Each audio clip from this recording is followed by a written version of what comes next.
नई दिल्ली। मंदार पर्वत हिंदुओं के लिए पवित्र स्थलों में से एक है। मंदार पर्वत को 3 धर्मों का संगम कहा जाता है। हिंदू धर्म के साथ साथ बौद्ध धर्म और सभा धर्म को मानने वाले लोगों के लिए भी यह एक बड़ा तीर्थ स्थल है। 700 फीट ऊंचे इस पर्वत के बारे में पुराणों और महाभारत के कई कहानियां प्रचलित हैं। बिहार के भागलपुर से लगभग 50 किलोमीटर की दूरी पर बसे बाघा जिले में मंदार पर्वत स्थित है। मद्रास पर्वत से संबंधित एक कथा यह भी है कि देवताओं ने अमृत प्राप्ति के लिए दैत्यों के साथ मिलकर मद्रास पर्वत से ही समुद्र मंथन किया था, जिसमें हलाहल विष के साथ 14 रत्न निकले थे। बताया जाता है कि इस पहाड़ से देवता और असुर दोनों ने मिलकर मथनी की तरह महके रत्नों के साथ अमृत प्राप्त किया था। धार्मिक ग्रंथों से समुद्र मंथन का विस्तार से वर्णन किया गया है। कहा जाता है कि राजा बलि जब तीनों लोकों को स्वामी बने थे, इस दौरान स्वर्ग के देवता इंद्र समेत सभी देवता और ऋषियों ने भगवान श्री हरि विष्णु से तीनों लोकों की रक्षा की प्रार्थना की थी। देवों द्वारा याचना करने पर श्री हरि ने उन्हें समुद्र मंथन करने की युक्ति दी थी। भगवान विष्णु ने देवों को कहा कि समुद्र मंथन से अमृत की प्राप्ति होगी, जिसके पान से देवता अमर हो जाएंगे। कलातर में क्षीर सागर में औशिकी नाग और मद्रास पर्वत की सहायता से समुद्र मंथन किया गया। बताया जाता है कि इस मंथन से 14 रत्न विश्व और अमृत प्राप्त हुए थे। मंथन के समय अमृत का पान देवताओं ने किया और विश्व का पान भगवान शिव ने। कहते हैं मंथन के बाद दानवों और देवताओं के बीच महासंग्राम भी हुआ, जिसमें देवताओं की विजय हुई। कलातर में जिस पर्वत पर समुद्र मंथन हुआ, वर्तमान में यह बिहार के बाघा जिले में उपस्थित है। मद्रास पर्वत के पृथ्वी पर उपस्थित होने की अनोखी कथा। चिरकाल में मधु और कटम्भ नामक 2 दैत्य थे, जिसके अत्याचार से तीनों लोकों को हाहाकार मचा हुआ था।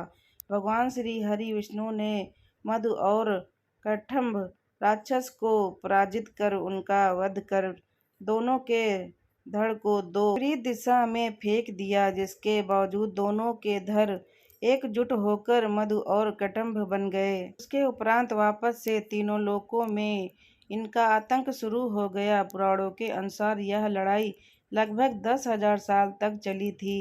इस दौरान श्री हरि विष्णु ने आदिशक्ति का आह्वान किया और मां दुर्गा ने मधु और कटम्भ का वध कर दिया।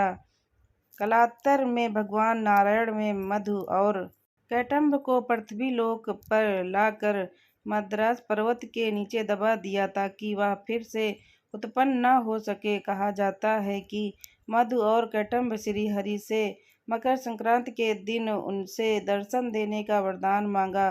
दानवों के इस वरदान को श्री हरि ने स्वीकार कर लिया। मान्यता है कि कलातर से भगवान नारायण मकर संक्रांति के दिन मद्रास पर्वत दानवों को दर्शन देने आते हैं। बौद्ध और सभा का तीर्थ स्थल है। मद्रास पर्वत जैन धर्म के भगवान वासुपुंज का निवास स्थल मद्रास पर्वत माना जाता है। बता दें कि मद्रास पहाड़ पर बने मंदिर में जैन धर्म के गुरुओं के पद चिन्ह विद्यमान हैं। जैन धर्म के 12 में तीर्थकार वासुपुंज का मंदिर है, जिसमें करीब 3 सहस्त्र साल पुरानी चरण पादुका मौजूद है, जिनके दर्शन के लिए लोग देश विदेश से यहाँ आते हैं।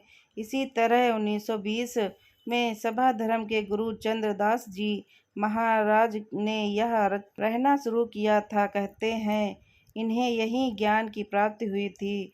यहाँ उन्होंने 1934 में एक कुटिया का निर्माण कराया था। मद्रास पर्वत में है सीता कुंड। बता दें कि मद्रास पर्वत पर ही सीता कुंड भी है। सीता कुंड से संबंधित कई कहानियां प्रचलित हैं। कहा जाता है कि भगवान श्री राम जब वनवास गए थे, तब वह मद्रास पर्वत पर भी रुके थे। कहते हैं यही माता सीता ने भगवान भास्कर की उपासना की थी। माना जाता है कि पर्वत के जिस जल कुंड में माता सीता ने भगवान सूर्य को अर्घ्य दिया था, उसका नाम सीता कुंड पड़ा गया।